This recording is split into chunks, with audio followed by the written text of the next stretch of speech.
ಈಕೆಯನ್ನು ಮೆಚ್ಚಿಸದು ರಾಜಾನೀಕ ಸೌಂದರ್ಯದಲ್ಲಿ,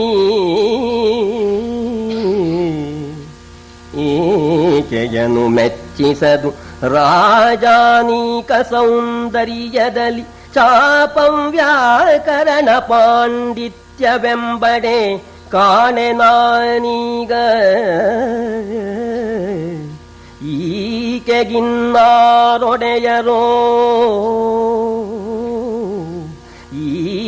ಈಕೆಗಿನ್ನಾರೊಡೆಯರು ಕುಂತಿ ಕುಮಾರಕರಿಲ್ಲಲೇ ಸುಡಲಿ ಏಕೆ ನೆರಹಿದೆ ನಿವರನು ಎನ್ನುತ್ತಾ ದ್ರುಪದ ಚಿಂತಿಸಿದ. ಮಹಾರಾಜನಿಗೆ ಮತ್ತೆ ಯೋಚನೆ, ಎಲ್ಲಾ ರಾಜಪುತ್ರರು ಬಂದಿದ್ದಾರೆ, ಪಾಂಡವರು ಬರಲಿಲ್ಲ. ಹೋಗಿ ಬಂದ ರಾಜಪುತ್ರನ್ನ ಯಾರನ್ನಾರು ದ್ರೌಪದಿ ವರಿಸ್ಲಿಲ್ಲ. ಯಾಕೆ? ಸೌಂದರ್ಯದಿಂದ ಯಾವ ರಾಜಕುಮಾರನು ದ್ರೌಪದಿಯ ಮನಸ್ಸನ್ನ ಮೆಚ್ಚಿಸಲಿಲ್ಲ. ಹೋಗ್ಲಿ, ಬಲಾತ್ಕಾರವಾಗಿ ಯಂತ್ರ ಕೆಡವಿದವರಿಗೆ ಇಚ್ಛೆ ಇರಲಿ ಇಲ್ಲದೆ ಇದ್ರಿ ಕೊಡ್ತೀನಿ ಅಂತ ಡಂಗ್ರ ಹೊಡೆಸಿದರೆ ಚಾಪವ್ಯಾಕರಣ ಪಾಂಡಿತ್ಯ ಯಾರಿಗೂ ಇಲ್ಲ. ಏನ್ ಬಿಲ್ಲೆ ಹಿಡಿದಿದಾರೋ ಇಲ್ವೋ ಅನ್ನೋ ಹಾಗ ಆಗೋಗ್ಬಿಟ್ಟಿದೆ. ಯಾಕೆ ಪುರೋಹಿತರ ಮಾತನ್ನು ಕಟ್ಕೊಂಡು ನಾನು ಎಲ್ಲ ರಾಜರನ್ನು ಯಾಕೆ ಸೇರಿಸಿದ್ನೋ? ಭಗವಂತ ಪಾಂಡವರನ್ನು ತೋರಿಸೋದಿಲ್ವೇ? ನಿಜವಾಗೂ ಮುಂದೆ ನಾನೇನು ಮಾಡಲಿ? ಈಗ ಯಾರೋ ಯಂತ್ರನೂ ಕೆಡವಲಿಲ್ಲ, ಮುಂದಿನ ಗತಿ ಏನು ಅಂತ ಹೇಳಿ ಬಹಳವಾಗಿ ದುಃಖ ಪಡ್ತಾ ಪರಮಾತ್ಮನ ಧ್ಯಾನ ಮಾಡಿ ಮತ್ತೆ ಪುರೋಹಿತರ ಹತ್ರ ಹೇಳ್ತಾ ಇದ್ದಾನೆ. ಆಗ ಪುರೋಹಿತರು ಒಂದು ಮಾತು ಹೇಳಿದ್ರು, ನೋಡಪ್ಪ ಮುಂದೆ ಬರಬೇಕಪ್ಪ, ಒಂದು ಕೆಲಸ ಮಾಡು, ರಾಜಕುಮಾರಿಯನ್ನ ಮದುವೆ ಮಾಡಿಕೊಳ್ಳೋದಕ್ಕೆ ಅಧಿಕಾರವಿರ್ತಕ್ಕವರು ಯಾರು ಬೇಕಾದರೂ ಯಂತ್ರ ಕೆಡವಿ ಅವ್ರಿಗೆ ಕೊಡ್ತೀನಿ ಅಂತ ಹೇಳು, ನೋಡ್ಬಿಡೋಣ ಅಂತ. ಇದೊಂದು ಪರೀಕ್ಷೆ. ರಾಜಕುಮಾರಿಯನ್ನ ಮದುವೆ ಮಾಡಿಕೊಳ್ತಕ್ಕಂಥ ಅಧಿಕಾರ ರಾಜರಿಗೆ, ರಾಜಪುತ್ರಿ ಮದುವೆ ಮಾಡ್ಕೊಳ್ಳೋ ಅಧಿಕಾರ ಮುಖ್ಯ ಅಧಿಕಾರ ರಾಜಪುತ್ರರಿಗೆ. ಅವರನ್ನು ಬಿಟ್ಟರೆ ಬ್ರಾಹ್ಮಣರು. ನೋಡು, ಇಷ್ಟು ಜನ ಬ್ರಾಹ್ಮಣರು ಸೇರಿದ್ದಾರೆ. ಬ್ರಾಹ್ಮಣರಲ್ಲೇ ಆಗಿನ ಕಾಲದಲ್ಲಿ ಬಿಲ್ವಿದ್ಯೆ ಕಲ್ತಿರೋರು ಉಂಟು. ನೋಡು, ಎಷ್ಟೋ ಜನ ರಾಜರುಗಳು ಮಗಳನ್ನ ಋಷಿಗಳಿಗೆ ಕೊಟ್ಟಿದ್ದಾರೋ ಇಲ್ವೋ, ಹಾಗೆ ಅವನ ಒಬ್ಬ ಋಷಿ ಎಲ್ಲ ಭಕ್ತಿ ಜನ ಬಂದಿದ್ದಾರೆ. ಅವ್ರ ಪೈಕಿ ಯಾರು ಯಂತ್ರ ಕೆಡವಿದ್ರೆ ಕೊಡ್ತೀನಿ ಅಂತ ಹೇಳಿ ಡಂಗ್ರ ಹೊಡಿಸ್ಬಿಡು ಅಂತ ಹೇಳಿದರು. ಅವನು ದ್ರುಪದ ಮಹಾರಾಜ ಏರ್ಪಾಟಿಗೆ ಹೋಗಿದ್ದಾನೆ. ಈ ಹೆಣ್ಮಕ್ಳು ಹಾಸ್ಯ ಮಾಡ್ತಾ ಇದ್ರಲ್ಲ, ಆಗ ಅವರು ಯೋಚನೆ ನೋಡಿದ್ರು, ಅವರಿಗೂ ಗಾಬರಿ ಆಗ್ಬಿಡ್ತು. ಯಾವುದಕ್ಕೆ ಆಗಲಿ ಒಂದು ಲಿಮಿಟ್ ಇರುತ್ತೆ, ಆ ಲಿಮಿಟ್ ಮೀರಿದ ಮೇಲೆ ಬಹಳ ಯೋಚನೆ ಆಗ್ಬಿಡುತ್ತೆ. ಒಂದು ಊಟದ ವಿಚಾರ, ಊಟದ ಟೈಮು 3 ಗಂಟೆ ಅದು 4 ಗಂಟೆ. ಏನ್ರಿ ಅವ್ರ ಮನೇಲಿ ಕರೀಲೇ ಇಲ್ಲ, ಎಲ್ಲ ಮರ್ತಿದ್ದಾರೆ, ಇಲ್ದಿದ್ರೆ ಇಷ್ಟೊತ್ತಿಗೆ ಕರೀದೇ ಇರ್ತಿದ್ರೆ ಮನೇಲಿ ಊಟ ಮಾಡಿ ಅನ್ನೋದಿಲ್ಲ ಟೈಮು ಎಲ್ಲದಕ್ಕೂ. ಹಾಗೆ ಇಲ್ಲೇನಾಗಿದೆ, ಆ ಹೆಣ್ಣು ಮಕ್ಕಳಿಗೆ ಗಾಬರಿ ಆಗ್ಬಿಡ್ತು. ಎಲ್ಲ ರಾಜಪುತ್ರರು ಬಂದ್ರು, ನಮ್ಮ ಹುಡುಗಿ ಯಾರಿಗೂ ಮಾಲ್ಕೆ ಹಾಕ್ಲಿಲ್ಲ. ಸರಿ, ಆಮೇಲೆ ಯಂತ್ರ ಕೆಡುವುದರಿಗೆ ಕೊಡ್ತೇವೆ ಅಂತ ಡಂಗ್ರ ಹೊಡಿಸಿದ್ರು, ಕೆಲವರಿಗೆ ಎದ್ದು ಮುಗ್ಗರಿಸಿದ್ರು, ಇನ್ನು ಬಾಕಿಯವರಿಗೆ ಹೇಳಲೇ ಇಲ್ಲ. ಬಂದಿದ್ದಾರೆ, ಚತುರ್ಸಮುದ್ರ ಮಧ್ಯವರ್ತಿಯಾದ ಸಮಸ್ತ ರಾಜಪುತ್ರರೂ ಬಂದಿದ್ದಾರೆ. 2 ಇಲ್ಲ ಅಷ್ಟೇ, ಒಂದು ರೂಪ ಇಲ್ಲ, ಒಂದು ಪರಾಕ್ರಮ ಇಲ್ಲ, 2 ಗುಣ ಇಲ್ಲ, ಇನ್ನೆಲ್ಲ ಇದೆ ಅಂತ ಇದನ್ನ ಹೇಳ್ತಾ ಅವರಿಗೂ ಗಾಬರಿ ಆಗ್ಬಿಡ್ತು. ಏನು ಹಾಗಾದ್ರೆ ಬ್ರಹ್ಮ ಮರೆತು ಬಿಟ್ಟಿದ್ದಾನೋ, ನಮ್ಮ ತಂಗಿಗೆ, ನಮ್ಮ ದ್ರೌಪದಿಗೆ ಗಂಡನ್ನು ಸೃಷ್ಟಿ ಮಾಡಲೇ ಇಲ್ವೋ ಭಗವಂತ ಪರಮಾತ್ಮ ಅಂತ ಹೇಳಿ ಅವರು ಕೂಡ ಗಾಬರಿಯಿಂದ ಯಾರು ಹೇಳ್ದೇ ಇರೋಣ ಮದುವೆ ಆಗುತ್ತೋ ಇಲ್ವೋ ಅಂತ ಹೇಳಿ ಭಗವಂತ ನಮ್ಮ ಹುಡುಗಿಗೆ ಸರಿಯಾಗಿರ್ತಕ್ಕಂಥ ವರನ ನೀನು ಏರ್ಪಾಟ್ ಮಾಡಿಕೊಡು ಅಂತ ಹೇಳಿ ಅವರೆಲ್ಲ ಭಗವಂತನ ಧ್ಯಾನ ಮಾಡ್ತಾ ಇದ್ದಾರೆ. ಆಗ ಸರಿ ಪುರೋಹಿತರು ಹೇಳಿದಂತೇನೆ ಹೋಗಿ ಈ ದ್ರುಪದ ಮಹಾರಾಜ ದೃಷ್ಟದ್ಯುಮ್ನಿಗೆ ಹೇಳ್ದ, ಸಾರಿಸ್ಬಿಡೋ ಮಗನೇ ದೃಷ್ಟದ್ಯುಮ್ನ, ಸಾರಿಸ್ಬಿಡು, ಬ್ರಾಹ್ಮಣರಲ್ಲಿ ಯಾರು ಇದ್ರೆ ಒಂದು ಕೈ ನೋಡಿ ಅಂತ. ಬೆರಸುವರು ಪಾರ್ಥಿವರೊಡನೆ ತದಲಾಭ ಪಕ್ಷಾಂತರಗೆ ಪಾರ್ಥಿವ ಸುತೆಯ ನೀವುದು ವಿಪ್ರಜಾತಿಯಲಿ ಪುರುಷರನು ಲೋಮದನಿ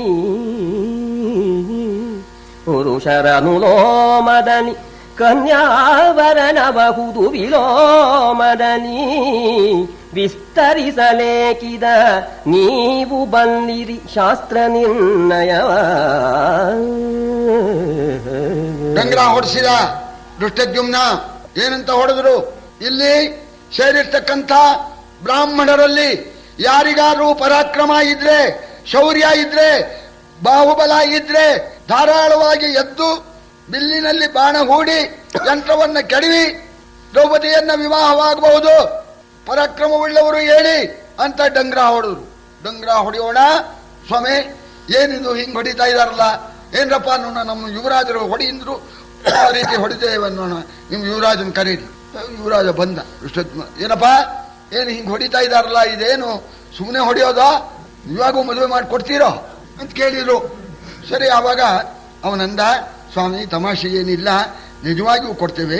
ಕ್ಷತ್ರಿಯ ಕುಮಾರಿಯನ್ನ ಕ್ಷತ್ರಿಯನಿಗೆ ಕೊಡೋದು ಅದು ಕ್ರಮ, ಯಥಾಕ್ರಮ ಅಂತ ಹೇಳಿ ಹೇಳ್ತಾರೆ. ಒಂದು ವೇಳೆ ಕ್ಷತ್ರಿಯ ಕನ್ನಿಕೆಗೆ ಕ್ಷತ್ರಿಯ ವರ ಸರಿಯಾದವನು ದೊರೆಯದೇ ಇದ್ರೆ ಬ್ರಾಹ್ಮಣರಿಗೆ ಕೊಡಬಹುದು ಅಂತ ಶಾಸ್ತ್ರದಲ್ಲಿ ಇದೆ.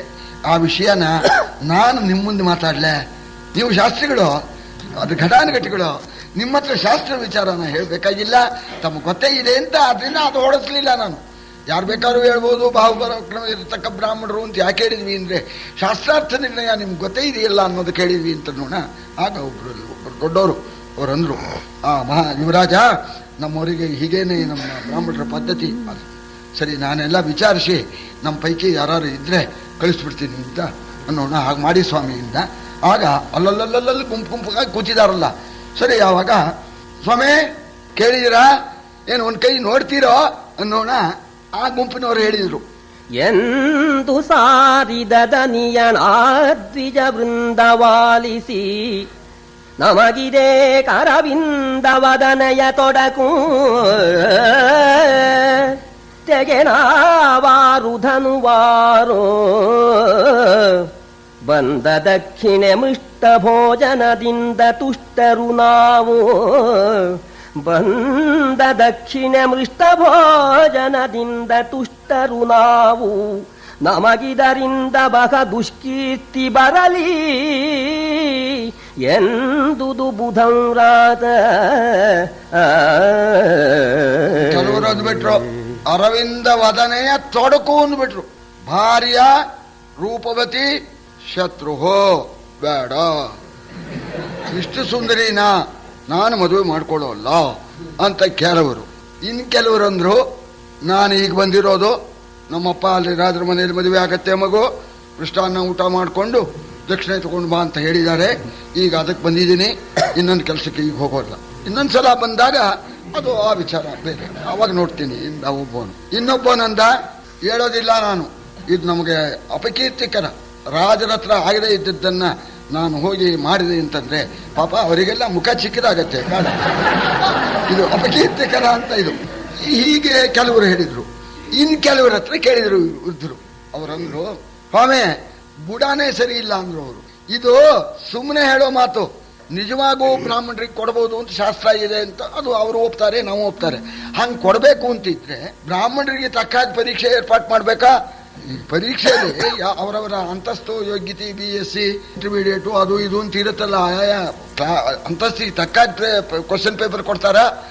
ಸರಿ, ಈ PUC ಅವನಿಗೆ BSc ಪೇಪರ್ ಕೊಟ್ಬಿಟ್ಟು ನೀವು ಬರೆದು ಬಿಟ್ರೆ ನಿಮ್ಗೆ ಬಹುಮಾನ ಕೊಡ್ತೀವಿ ಎಂತ ಎಂತ ಬರೀತಾರ? ಬರೆಯೋಕೆ ಯೋಗ್ಯತೆ ಇದೆಯಲ್ಲ, ಅವ್ನು ಓದೇ ಇಲ್ಲ ಅದನ್ನ, ಇದನ್ನ ಬರೆದ್ರೆ ಬಹುಮಾನ ಕೊಡ್ತೀವಿ ಇನ್ನೋದಕ್ಕಿಂತ ಕೊಡೋದಿಲ್ಲ ಅಂತ ಅನ್ನೋದು ಭಾಷೆ ಅಂತ ಅನ್ನೋ ಹಾಗೆ ಇದು ಬುಡಾನೇ ತಪ್ಪಿದೆ ಅಂತ ಹೇಳಿದ್ರು ಕೆಲವರು. ನಿಜವಾದ ಮಾತು, ನಿಜವಾಗೂ ಕೊಡಬೇಕು ಅಂತ ಇದ್ರೆ ಇಡ್ಲಿ ಪರೀಕ್ಷೆನ, ಏನ್ ಪರೀಕ್ಷೆ? ವಚನ ಶೂರರು ನಾವು, ವಚನ ಶೂರರು ನಾವು, ಪಾರ್ಥಿವ ನಿಚಯವೇ ಭುಜ ಶೂರರು, ಅನಿಬರನ ಚಲಧನು ಭಂಗಿಸಿತು ನಮಗೀ ವಿದ್ಯ ವೈದಿಕವೇ ಉಚಿತವಲ್ಲಿದು ಉಚಿತವಲ್ಲಿದು ನಮ್ಮ ಸಾಹಸ ರಚನೆಯನ್ನು ನೋಡುವರೆ ಪಂಡಿತ ನಿಚಯ ವಿದಿರಲಿ ನಿಳಲಿ ತೋರುವೆವಲ್ಲಿ ವಿಸ್ಮಯವ. ಅಲ್ಲೇ ಇದೆಯಲ್ವೇ ಬ್ರಾಹ್ಮಣೋಸ್ಯ ಮುಖಮಾಸೀತು ಬಾಹು ರಾಜನ್ಯ ಕೃತ. ಏನ್ ತಾತ್ಪರ್ಯ? ಆ ವಿರಾಟ್ ಪುರುಷನ ಮುಖ ಸ್ವರೂಪ ಬ್ರಾಹ್ಮಣರು. ಮುಖ ಅಂದ್ರೆ ವಾಣಿ, ಅರ್ಥವಾಯ್ತೆ? ಬಾಹು ರಾಜನ್ಯ ಕೃತ, ಅವರು ಕ್ಷತ್ರಿಯರು ತೋಳು, ಅವ ಪರಾಕ್ರಮ.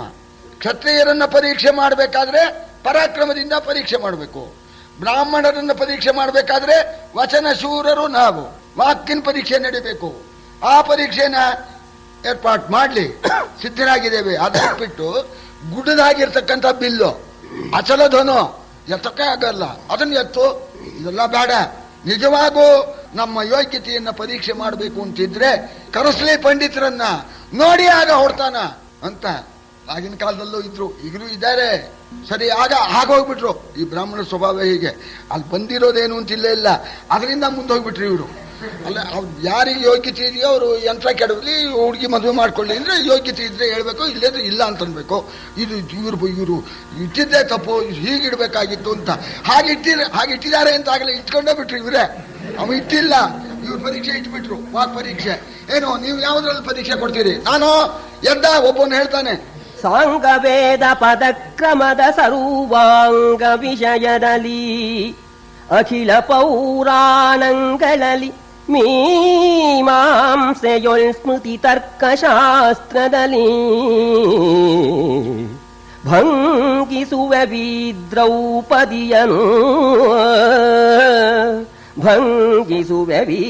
ದ್ರೌಪದಿಯನಾವಂಗದಲ್ಲಿ ವಾತ್ಸ್ಯಾಯನಾದಿ ಉಪಾಂಗ ವಿದ್ಯದಲೆಮ್ಮನೋರೆಂದುದು ಬುಧಸ್ತೋಮ. ಪಂಡಿತ ಸಮೂಹ ಸೇರಿದೆ. ಸಾಂಗ ವೇದ ಕ್ರಮ ಅಂತ ಪ್ರಾರಂಭ ಮಾಡಿದ್ರು. 4 ವೇದ, 1 ಸ್ವರ ಹಿಮ್ಮೆಟ್ಟಿದ್ರೆ ಹೇಳಿ, ನಾಲ್ಗೆ ಕೊಯ್ಸ್ಕೊಂಡ್ಬಿಡ್ತೀನಿ. ಏನು 18 ಪುರಾಣ ಸವಾಲಂದ ಒಬ್ಬನು. ನಿಮ್ಮೊಬ್ಬನು ರಾಮಾಯಣ ಹೇಳ್ತೇನೆ, ಮೀಮಾಂಸಾ ಶಾಸ್ತ್ರ, ತರ್ಕಶಾಸ್ತ್ರ, ಧರ್ಮಶಾಸ್ತ್ರ ಅಂತ ಹೇಳಿ ಹೇಳ್ತಾ ಉತ್ಸಾಹ ಹೆಚ್ಚಾಗಿ ಒಬ್ಬವನಂದ, 1 ಪ್ರಶ್ನೆ ಕೇಳ್ತೇನೆ, ದ್ರೌಪದಿ ಹೇಳಿ ನೋಡೋಣ. ದ್ರೌಪದಿಯ ಭಂಗಿಸುವೆವು, ಒಂದೇ ಪ್ರಶ್ನೆ. ದ್ರೌಪದಿ ಸೋತೋಗ್ಬಿಡ್ಬೇಕು. ಏನು ಹೇಳ್ತಾ ಇದ್ದಾರೆ ಈ ರೀತಿಯಾಗಿ. ಇನ್ನು ಉಪಾಂಗ ವಿದ್ಯೆಗಳಿದೆ, ವಾತ್ಸ್ಯಾಯನಾದಿ ಉಪಾಂಗ ವಿದ್ಯೆಗಳು, ಕಾಮಶಾಸ್ತ್ರ ಮುಂತಾದ್ದು, ಅವೆಲ್ಲರಲ್ಲೂ ನಮ್ಮ ಪಾಂಡಿತ್ಯವನ್ನ ನೋಡಬಹುದು. ಭರತದಲ್ಲಿ ವೈದ್ಯದಲ್ಲಿ ಕಾವ್ಯ ಸುವಿರಚಿತಾಲಂಕಾರದಲ್ಲಿ ಗಜತುರಗ ಲಕ್ಷಣದಲ್ಲಿ ಸಮಾಹಿತ ಮಂತ್ರ ತಂತ್ರದಲ್ಲಿ ಸರಸ ಕವಿತಾ ರಚನೆಯಲಿ ವಿಸ್ತರದುಪನ್ಯಾಸದಲ್ಲಿ ಭೂಪತಿ ಕರೆಸಿ ನೋಡಲಿ ನಮ್ಮನೆಂದರು ದ್ವಿಜರು ತಮಗೆ. 64 ಕಲೆಗಳಲ್ಲೂ ನಿಷ್ಣಾತರಾಗಿರ್ತಕ್ಕ ಪಂಡಿತೋತ್ತಮರುಗಳು ಆ ಸಭೆಯಲ್ಲಿದ್ರು. ಅವರು ತಮ್ಮ ಆ ಪಾಂಡಿತ್ಯವನ್ನ ಹೇಳ್ತಾ ಇದ್ದಾರೆ. ಭರತಶಾಸ್ತ್ರ, ವೈದ್ಯಶಾಸ್ತ್ರ ಅಂತ ಹೇಳ್ತಾ ಇದ್ದಾರೆ. ಕಾವ್ಯ ಸುವರಚಿತ ಅಲಂಕಾರ ಶಾಸ್ತ್ರ, ಕಾವ್ಯ ಅಲಂಕಾರ ಶಾಸ್ತ್ರ. ಇನ್ನು ಕೆಲವರು ಹೇಳಿದರು ವಜ್ರ ಪರೀಕ್ಷೆ, ಅಶ್ವ ಪರೀಕ್ಷೆ, ಗಜ ಪರೀಕ್ಷೆ, ಇದರಲ್ಲಿ ನಿಪುಣರು ಅಂತ ಅವರು ಅದನ್ನ ಹೇಳ್ತಾ ಇದ್ದಾರೆ. ಸರಿ, ಆಮೇಲೆ ಕುಮಾರವ್ಯಾಸ ಸೇರಿಸ್ತಾ ಇದ್ದಾನೆ, ಇದು ಸರಸ ಕವಿತಾ ರಚನೆಯಲ್ಲಿ ಅಂತ ಸರಸವಾಗಿ ಬರಬೇಕು. ಅಲ್ಲಿಂದ ತಂದ, ಇಲ್ಲಿಂದ ತಂದ, ಪದ ತಂದ, ಗಿಡದ ಮಾಡದ, ಅದೇನು ಸ್ವಾರಸ್ಯ ಬರುತ್ತೆ. ಹಠಾದ ಕೃಷ್ಣಾನಾಂ ಕತಿಪಯ ಪದಾನಾಂ ರಚಯಿತ ಜನಸ್ಪರ್ಧಾಲುಶ್ಚೇತ್ ಅಹಹ ಕವಿನ ವಶ್ಯ ವಚಸ. ಅಲ್ಲಿಂದ 1 ಪದ, ಇಲ್ಲಿಂದ 1 ಪದ ಬಲಾತ್ಕಾರವಾಗಿ ತಂದು ಜೋಡಿಸಿ ಈ ಕವಿತೆ ಮಾಡಿ ನಾನು ಕವಿ ಅಂತ ಹೇಳಿ ಆ ಸರಸ ಕವಿಗಳು ಆ ಭಗವಂತನ ಅನುಗ್ರಹಕ್ಕೆ ಪಾತ್ರರಾಗಿರ್ತಕ್ಕಂಥ ವಶ್ಯವಾಚ ಕವಿನ, ವಾಕ್ಸಿದ್ಧಿ ಇರ್ತಕ್ಕಂಥ ಆ ದೇವತಾ ಅನುಗ್ರಹದ ಆ ಕವಿ ಹತ್ರ ಸ್ಪರ್ಧೆ ಮಾಡೋಕೆ ಹೋದರೆ ಅದಕ್ಕೆ ನಾವೇನು ಹೇಳೋಕ್ಕಾಗತ್ತೆ ಅಂತ. ಈ ಕಲಿಯುಗ ಕಿಮಯ ಬಹುನ ಪಾಪಿನಿ ಕಲು, ಈ ಪಾಪಿಷ್ಟವಾದ ಕಲಿಯುಗದಲ್ಲಿ ಜನ ಸ್ಪರ್ಧಾಲುಶ್ಚೇದ ಹಾಗ ಕವಿನ ವಶ್ಯವಚಸ. ಸರಿ, ಘಟಾನ ನಿರ್ಮಾತು ತ್ರಿಭುವನ ವಿಧಾತುಶ್ಚ ಕಲಹ. ಕುಂಬಾರ ಎಷ್ಟು ತರಹ ಸೃಷ್ಟಿ ಮಾಡಿದ ನೋಡಿ, ಗಡಿಗೆ ಮಡಿಗೆ ಹೆಂಚು ಅದು ಇದು ಅಂತ ಒಂದು ವಿಪರೀತ ಸೃಷ್ಟಿ. ಬ್ರಹ್ಮನ ಹತ್ರ ಹೋದಂತೆ, ಏನೋ ನೀನು ಮಾಡಿದ್ಯಾ, ನಾನು ಮಾಡಿದ್ದೀನಿ, ನೀನೇನು ನಾನೇನು ಅಂತ. ಇವನು ಮಾಡಿದ ಗಡಿಗೆ ಮಡಿಗೆ ಎಲ್ಲ ನಾನು ಮಾಡಿ, ನೀನು ಮಾಡಿದ್ಯಾ, ನಾನು ಮಾಡಿದ್ದೀನಿ ಅಂತ ಬ್ರಹ್ಮನ ಹತ್ರ ಹೋಗೋ ಕಾಲ ಬಂದೇ ಬರುತ್ತೆ ಅಂತ ಈ ಕಾಲದಲ್ಲಿ. ಇಂಥ ಕವಿಗಳು ಬಹಳ ಕಷ್ಟಪಟ್ಟಿದ್ದೀನಿ ಅಂತ ಒಬ್ರು, ಸ್ವಾಮಿ ಬಹಳ ಕಷ್ಟಪಟ್ಟು ಬರ್ದೀನಿ ಸ್ವಾಮಿ. ನೋಡಿ ಸ್ವಾಮಿ, ಏನ್ರಿ ನೋಡೋದು, ಕಷ್ಟಪಟ್ಟಿದ್ದೀರಿ ಅಂತ. ಕಷ್ಟಪಟ್ಟಿದ್ದೀನಿ ಕಂಡು. ಅವಾಗ ಅಲ್ಲಿ ಯಾರೋ ಒಬ್ರು ಅಂತಂತೆ, ನಮ್ಮ ಹುಡುಗ ಚೆನ್ನಾಗಿಲ್ಲ, ಯಾರು ಮುತ್ಸೋಲ್ಲ. ಅಮ್ಮ ಹೇಳಿದ್ರಂತೆ, 5 ದಿನ ನೋವು ತಿಂದು ಪಡೆದಿದ್ದೀನಿ, ನಮ್ಮ ಹುಡುಗನ ಯಾರು ನೋಡಲಿಲ್ವಲ್ಲ ಅಂತ. ಸುಖವಾಗಿ ಒಬ್ಬನಿಗೆ ಮಗು ಹುಟ್ಟಿದ್ದಾನೆ, ಅವನು ಚುರುಕಾಗಿದ್ದಾನೆ, ಅವನ್ನ ಎತ್ಕೊಳ್ತಾರೆ. ಇವ್ರ ಕಷ್ಟ, ಆ ಮಗು ಚೆನ್ನಾಗಿದ್ರು ನೋಡ್ಬೇಕು, ಆ ತಾಯಿ ಕಷ್ಟ ಕಟ್ಕೊಂಡು ಇವರಿಗೇನು. ಅದಕ್ಕೆ ಗಾದೆಯಲ್ಲಿ ಹೇಳ್ತಾರೆ, ಇದೇ ಹೇಳಿದ್ರು, ಬಹಳ ಕಷ್ಟಪಟ್ಟು ಬರ್ದಿದ್ದಾನೆ ಸ್ವಾಮಿ, ಏನಾರು ಮಾಡಿ ಅಂತ. ನೀ ಕಷ್ಟಪಟ್ಟಿರ್ಬೋದಪ್ಪ, ಇಲ್ಲೇನಾರು ಇದ್ರೆ ಮಾರ್ಕೋ ಇರ್ಕೋ ನಿಂಗೆ ಬಹುಮಾನ ಕೊಡ್ಬೋದು ಅಂತ ಹೇಳಿದ ಹಾಗೇನೆ ಸರಸ ಕವಿತಾ ರಚನಾ ಅನ್ನೋದು ಆ ಭಗವಂತನ ಅನುಗ್ರಹದಿಂದ ಬರಬೇಕು. ಅಂಥ ಕವಿಗಳು, ಮಹಾನುಭಾವರು, ಕಾಳಿದಾಸಾದಿ ಮಹಾಕವಿಗಳು ಭಗವಂತನ ಅನುಗ್ರಹಕ್ಕೆ ಪಾತ್ರರಾಗಿ ಕವಿತಾ ಬರೆದಿದ್ದಾರೆ. ಅಂಥ ಕವಿತೆ ನಮ್ಮ ನಾರಾಯಣಪ್ಪನ ಕವಿತೆ. ಇದು ನೋಡಿ, ಎಂದಿಗೂ ಕೂಡ ಇದು ಒಳ್ಳೆಯ ಸರಸವಾಗಿ ಇರೋಣದ್ರಿಂದ ಎಲ್ಲರೂ ಕೂಡ ಪ್ರೋತ್ಸಾಹ ಕೊಡ್ತಾರೆ. ಸರಿ, ಕವಿತಾ ರಚನೆ ಮಾಡ್ತೀನಿ ಅಂತ ಕೆಲವರು ಅಂದರು. ಕೆಲವರು ಉಪನ್ಯಾಸ ಮಾಡ್ತೀವಿ ಅಂತ ಉದ್ದೇಶಪೂರ್ವಕವಾಗಿ ಹಾಕಿದ್ದಾನೆ. ಎಲ್ಲದಕ್ಕಿಂತ ಕಷ್ಟ ಉಪನ್ಯಾಸ. ಅದು ಕೆಲವರು ಉಪನ್ಯಾಸ ಒಬ್ಬರು ಮಾಡಿದರು, ನಾನು ಹೋಗಿದ್ದೆ ಆ ಉಪನ್ಯಾಸಕ್ಕೆ. ಎಲ್ಲ ಆಯಿತು, 1.5 ಗಂಟೆ ಮಾತಾಡಿದರು. ಎಲ್ಲ ಆದಮೇಲೆ ಅಧ್ಯಕ್ಷರು ಹೇಳಬೇಕಲ್ಲ, ಸ್ವಾಮಿ ನೀವೆಲ್ಲ ಕೇಳಿದ್ದೀರಿ, ಇಂತಹ ಮಹನೀಯರು ಎಷ್ಟು ಚೆನ್ನಾಗಿ ಮಾತಾಡಿದ್ರು, ಆ ವಿಷಯ ಮಾತ್ರ ಬಂದಿಲ್ಲ ಇವತ್ತು, ಅವ್ರಿಗೆ ಟೈಮ್ ಸಾಲಿಲ್ಲ. ಅವತ್ತಿನ ವಿಷಯ ರಾಮಾಯಣದ ಮೇಲೆ ಮಾತಾಡಬೇಕು ಅಂತ ನಿಂತು ಮಾತಾಡಿದ್ದಾರೆ 1.5 ಗಂಟೆ. ರಾಮಾಯಣದ ವಿಷಯ ಬಂದಿಲ್ಲ. ಅದಕ್ಕೆ ಇವರು ಸಮಾಧಾನ ಮಾಡಬೇಕಲ್ಲ ಅಧ್ಯಕ್ಷರು, ಟೈಮ್ ಸಾಲದೆ ಹೋಯ್ತು, ಅದಕ್ಕೆ ಅದು ಬಂದಿಲ್ಲ. ಇನ್ನೆಲ್ಲ ಹೇಳಿದ್ದಾರೆ ಅಂತ. ಇಂಥ ಉಪನ್ಯಾಸಕ್ಕೆ ಎದ್ದವನು ನಿಜವಾಗೂ ಉಪನ್ಯಾಸಕರು ಅಂತ ಇದ್ದಾರೆ. ಲಾಯರ್ಗಳು, ಕಾಲೇಜಿನ ಅಧ್ಯಾಪಕರುಗಳು ಬಿಟ್ಟರೆ ಇನ್ನು ಅಪರೂಪವೇ, ಯಾರಿಗೂ ಮಾತಾಡೋಕೆ ಬರೋದಿಲ್ಲ ಅಂತ ಅನ್ಬಿಡ್ಬೋದು. ಅವ್ರ ವಿಷಯಗಳನ್ನ ಆ ರೀತಿ ಸ್ಟಡಿ ಮಾಡಿರ್ತಾರೆ. ಆ ಟೈಮು ಹಾಗೆ ಹೀಗೆ ಹೇಳಬೇಕು, ಇದೇ ಕ್ರಮ ಅಂತ. ಲಾಯರು ಹೆಚ್ಚಾಗಿ ಏನು ಸಿಕ್ಕಾಪಟ್ಟ ಮಾತಾಡಿದ್ರೆ ಜಡ್ಜಿ ಹೋಗು ಅಂತಾನೆ, ಕೇಳ್ತಾನೇನೋ, ಎಲ್ಲ ಅಚ್ಚುಕಟ್ಟು. ಹಾಗೆ ಉಪನ್ಯಾಸ ಒಳ್ಳೆ ಚೆನ್ನಾಗಿ ಉಪನ್ಯಾಸ ಮಾಡ್ತೀನಿ ಅಂತ ಎಲ್ಲ ಕೊಚ್ಕೊಂಡ್ರು. ಆಮೇಲೆ ಎಲ್ಲ ಕಡೆ ಎಲ್ಲರೂ ಇದಾರಲ್ಲ, ಶಾಸ್ತ್ರಿಗಳು, ವಿದ್ವಾಂಸರು ಇದ್ದಂತೇನೆ ನಮ್ಮಂಥವರು ಇರಬೇಕಲ್ಲ. ಅಲ್ಲಿ ಕೆಲವರು ಬ್ರಹ್ಮಚಾರಿಗಳು, ಆ ಬ್ರಹ್ಮಚಾರಿಗಳಲ್ಲೇ ಕುಚೋದ್ಯ. ಏನಪ್ಪ ನೀನೇನು ಪರೀಕ್ಷೆ ಕೊಡ್ತೀಯ? ನಾನಾ ಹೇಳ್ತೇನೆ ಕೇಳು. ಅಲ್ಲದಿದ್ದಡೆ ಶೋಧಿಸಿದ ತನಿವೆಲ್ಲವಿಕ್ಕಿದ ಹೂರಿಗೆಯ ಮೆದೆಯಲ್ಲೇ, ಶೋಧಿಸಿದ ತನಿ ಬೆಲ್ಲವಿಕ್ಕಿದ ಹೂರಿಗೆಯ ಮೆದೆಯಲ್ಲೇ, ಪರಡಿಯ ಶಾವಿಗೆಯ ಪರಿಪರಿಯ ಪಾಯಸದ ಪುಲ್ಲಿಗೆಯ ತತ್ಸವಿಯ ಮಂಡಿಗೆಯಲ್ಲೇ, ನವಘೃತ ಸೂಪದಂಶಕದಲ್ಲಿ ನೋಡಲಿ ನಮ್ಮನೆಂದುದು ಧೂರ್ತವಟುನಿಕರ. ಇವರು ಧೂರ್ತರಾಗಿರ್ತಕ್ಕಂಥ ಬ್ರಹ್ಮಚಾರಿಗಳು. ಒಳ್ಳೆ ಆರೋಗ್ಯವಾಗಿದ್ರು, ಏನ್ ತಿಂದ್ರು ಎನ್ನಿಸ್ಕೊಳ್ಳೋ ಯೋಗ್ಯತೆ ಇತ್ತು. ಸರಿ, ಅಂಥವ್ರು ಹೇಳಿದ್ರು, ಇಡ್ಬೇಕು ಪರೀಕ್ಷೆನ, ಇಡ್ರಿ. ಯಾವುದು? ಪೂರಿ. ಸಾಮಾನ್ಯ ಅಂತಿರಲ್ಲ ನೋಡಿ, ಪೂರಿ ಹೊಡ್ತಾ ಪೂರಿ ಪರೀಕ್ಷೆ ಕೊಡ್ತೀನಿ ಇಂದ ಒಬ್ಬನು.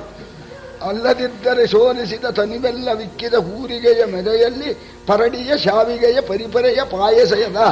ಆ ಪಾಯಸದಲ್ಲೂ ಕೂಡ ಈ ಅಕ್ಕಿ ಪಾಯಸ, ಗೋಧಿ ಪಾಯಸ, ಆ ಗೋಧಿ ಶಾವಿಗೆ ಪಾಯಸ, ಯಾವುದರಲ್ಲಿ ಎಲ್ಲ ಪಾಯಸದಲ್ಲೂ ನಾ ಘಟಕ ಅಂತ ಅವನು ಹೇಳ್ತಾ ಇದ್ದಾನೆ. ಇನ್ನೊಬ್ಬನು ಹೋಳಿಗೆ.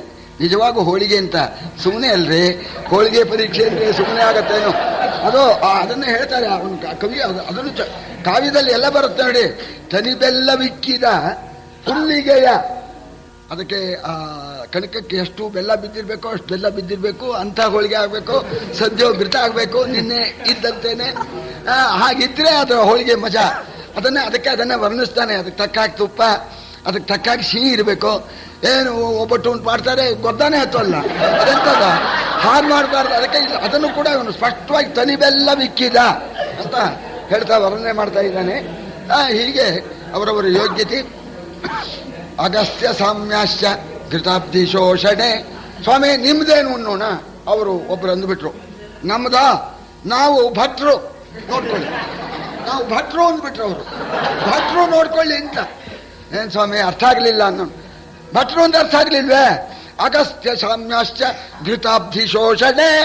ತುಪ್ಪದ ಸಮುದ್ರವನ್ನ ಕರಗಿಸೋದರಲ್ಲಿ ಅಗಸ್ತ್ಯರು. ಅವರು ಸಮುದ್ರ ಕುಡಿದಿದ್ದಾರೆ. ನಾವು ಅಗಸ್ತ್ಯ ಸಾಮ್ಯಾಶ್ಚ ಘೃತಾಬ್ಧಿ ಶೋಷಣೆ ದಂಭೋಳಿ ಸಾಮ್ಯಾಶ್ಚ ವಟಾದ್ರಿ ಭೇದನೆ. ವಟಾದ್ರಿ ಅಂಬೊಡೆ ಎಂಬತಕ್ಕ ಬೆಟ್ಟಗಳನ್ನ, ಅಂಬೊಡೆ ಎಂಬತಕ್ಕಂಥ ಬೆಟ್ಟವನ್ನ ಕತ್ತರಿಸೋದರಲ್ಲಿ ಸರಿ ದಂಭೋಳಿ ವಜ್ರಾಯುಧ ಸಮಾನ ಅಂತ. ಶಾಖಾವಳಿ ಕಾನನ ವನ್ನಿರೂಪಾಹ. ಅದು ಥರ್ಸರ ಇರುತ್ತೆ ಪಲ್ಲಿಗಳು, ವಿಧವಾದ ಪಲ್ಲಿಗಳಂತೆ. ಶಾಖದ ಸಮೂಹ ಎಂಬತಕ್ಕಂಥ ಅರಣ್ಯವನ್ನು ಸುಡೋದರಲ್ಲಿ ವನ್ನಿರೂಪಾಹ ಅಂತ. ಬೆಂಕಿ ಕಾಡ್ಬೇಗೆ ತಯೇವ ಭಟ್ಟಾಹ ಇತರೆ ಭಟಾಶ್ಚ ಅಂಥವ್ರನ್ನೇ ಭಟ್ರು ಅಂತ ಕರಿಬೇಕು. ಇತರೆಯವರು ತಾವತ್ತಿಲ್ಲ ಭಟ ಭಟ ಅಂತ ಹೇಳಿದ್ರು ಅಂತ.